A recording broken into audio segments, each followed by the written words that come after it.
October 27th.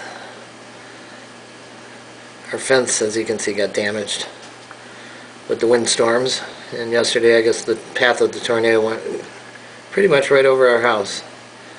So that must have caused some extraordinary winds, but you can see this is the south end of the fence.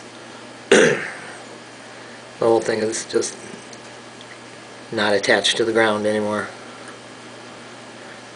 And the west side here, going all the way to at least the tree, most of these posts are now busted, and that is listing way over to the west.